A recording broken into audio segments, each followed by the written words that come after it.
Aïe, aïe, oh! Ça va? C'est bon, c'est bon.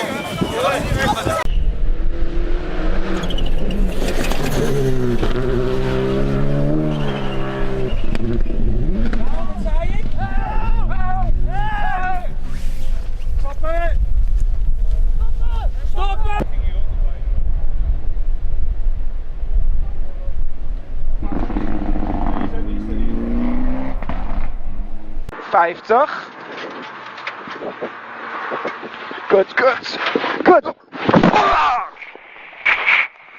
Tyfus.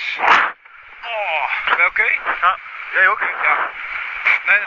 Ben je oké? Ben je oké? Cancel. Kom, we moeten eruit. Ja.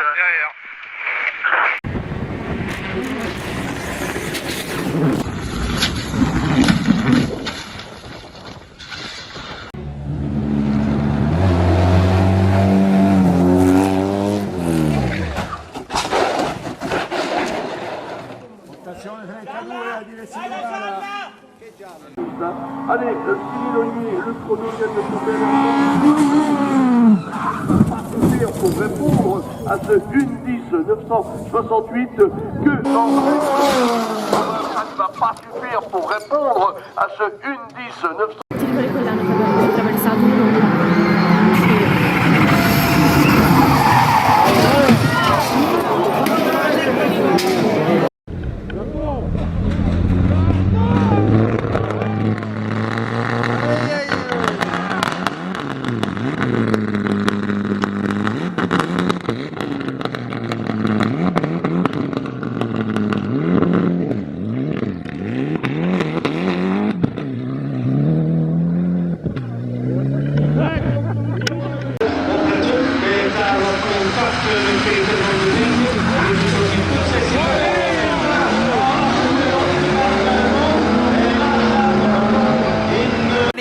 Fire it up the inside of Harry Jones. Yes, he does. Oh, that's massive.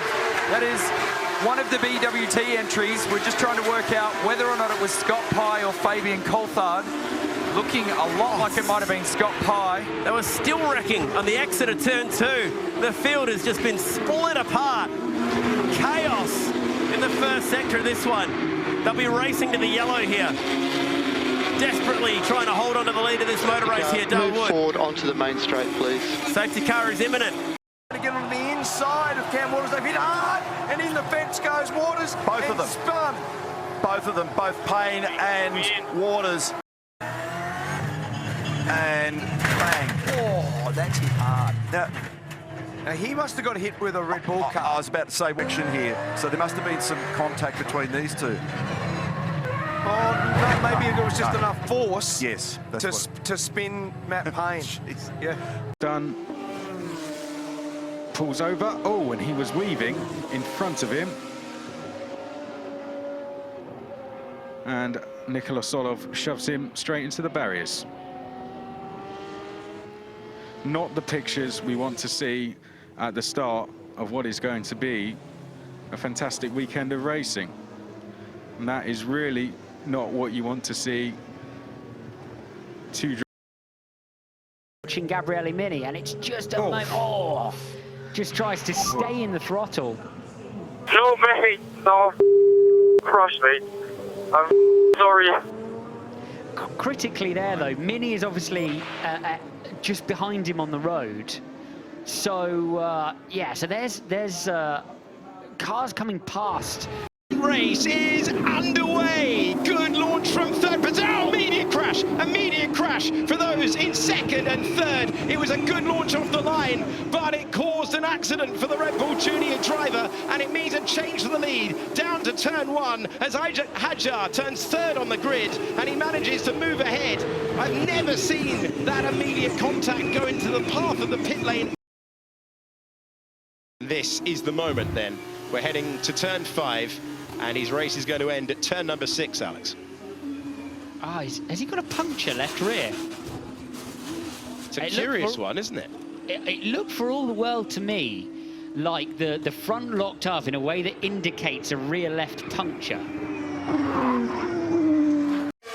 Alex Albon has not got away with it. He is missing a wheel. The red flag is out. Oh, he's just slithered a really long way, hasn't he? He is exactly as you say, lost it over that curb.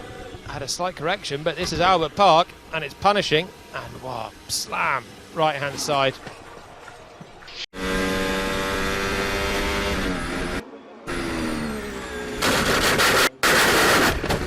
Big crash! George Russell with a massive accident at the end of the Grand Prix. Just simply didn't have the airflow over his car, lost a load of downforce, turned in and had a major oversteer all the way to the barriers. Car since 2008, and there's a crash already. It's the Hulkos Hollinger Chevrolet, and they hit Renus feet. Looks like Will Power involved there as well. Contact so early. Going to be a bit of a difficult one to judge, and it was Scott Dixon that made that mistake. Heavy contact. Romain Grosjean spinning into the rear of Renus VKZ Carpenter machine. There it is. Oh my goodness. That means the trailing arms that hook that thing. And then it goes rolling right in front of him. Yeah, to the frame are gone. Wow. See brake duct hoses flapping. Well, that's wild. Caution is out for the 6th time. From afar. Oh, wow. There it goes. Popped right out. Yeah, I'm with you, Phil. I've lost a couple of rear end housings in a wreck or two, but never just driving down the road. See the shocks flipping around, brake duct hoses flipping around. The rear end gear is in that rear end housing. Wow. Bruce Cook is crew chief right now. Just must be beside himself. He's been in this sport a long time. Wonder if he's ever seen that. I believe that's turn 11.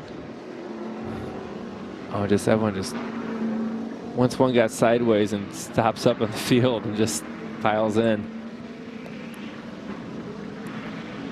You see them all just checking up. And I mean, it's something you notice with these Xfinity cars compared to the Cup cars. You know, the front bumpers are so much weaker on these cars, and they fold up a lot easier. That there's a couple bumps and. Oof, that's a lot of oil right there. Yeah, that's going to be quite the cleanup. One and the danger. Oh, there might have been contact there between Sacconi and Torres. It is. They're both out of it. Hopefully they're all okay. They both get up. Quickly, here's what happened, Lewis. Yeah, up the inside of Ryusa Yamanaka there, who all saw it out of the corner of his eye. Round Lanetta already at this point knows exactly what's coming, and over the top he goes. Yamanaka's already picked the bike up there just to get himself out of the way. The bike lands on top of Lanetta, who was fortunately missed by the riders following, who had to scatter left and right. Rear guard defensive action here, which has been broken. Marquez goes in. And they've both gone down. Oh, unbelievable. Pecco Bagnaia was not going to give that one up without an almighty fight, and there is contact between what was the 63 and 93, the number one of Bagnaia and Marc Marquez in the gravel at turn 5. He was just 7 years old, he says, his earliest racing memory when he started coming to, oh, what a big incident on the start, finish straight. Let's hope nobody is collected. It's always a risk when you have a slipstream in class like this. That's turn 5. They're dropping downhill now, even though this looks relatively flat on the television. Through the kink at 6, 7. Oh, and an incident into turn 7. 3 riders caught up, 4 riders, 5 riders caught up. Multiple collision into turn 7. This is a reminder of how combative Chan On Chu is. We're going to see the end of the Yeshikirski crash here. Big impact for the bike, of course. But JJ looks like there's a red flag. JJ just put his hand up in the air. That's a big one for the man from Upper Beaconsfield. Yeah, unfortunately for Luke, it's all over. Let's hope he's okay from that. Looks like he's up. He should come out in third position. Yeah, great job by Sean Condon. Oh, look at so goes to Paris. That's Hayden Nelson again. Yep, so Nelson is down on board the 279 machine, the BC Performance bike. He looks like he may have got a bit of a helping hand there. Favour as well, three of them together, and a tangle down goes Favour. Two riders down on the final bend. It's boiled over. Hornell will win it. So far, and the wild card still down at the moment. See it again in the background. There you see the bike just throw him high into the air. That is a violent crash for Benedict. Is it just a tyre that's let go? Oh, entirely on his own, and the car just suddenly steers right. And I fear that maybe the rear left has gone bang with no notice whatsoever for Tracy Crone, and hard into the concrete. It's not even tyre protected.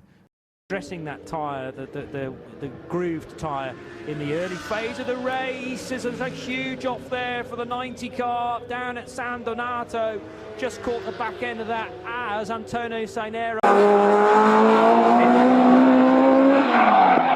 Whether those times will be reviewed, we don't know. But it's definitely going to bring us out the red flag with the car on the track.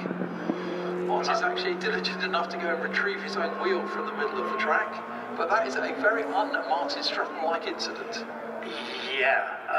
On the grid, where's he going to be? Is he going to be up second by the time we get towards Redgate Corner? He might just have to give up on third. There's locked brakes further back as two cars get into each other. Simon Janes gets into the back, I'm afraid, of Claire Norman.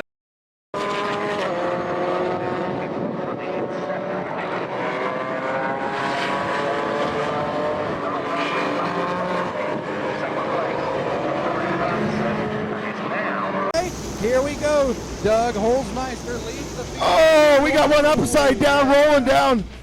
Tough wreck. Good news, the 7A of Steve Adkin getting upside down. Tough way to start this feature event here at Beatrice Speedway. Again, good to know that the driver trying to get below Jake Crum. Almost contact off of turn number. Oh, big contact. Here goes everybody piling in. Oh my. What a wreck. Big one. Down to the inside. And Jarrett Butcher just came down and kept coming, and Moore kept his foot in the gas. Then it collected Joey Dwyer. And Tua Hicks gets in the back bumper of the 12, then up and over the right rear and the right side, and then completely up and over the 12 car, and then completely rolls.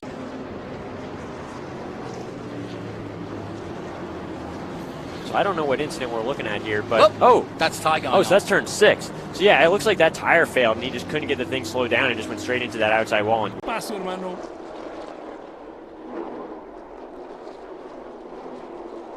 No, Irving. No, bandera. Irving va a ser bandera amarilla. Irving totalmente va y manda el muro a Julio Rejón. Ahí va, mira.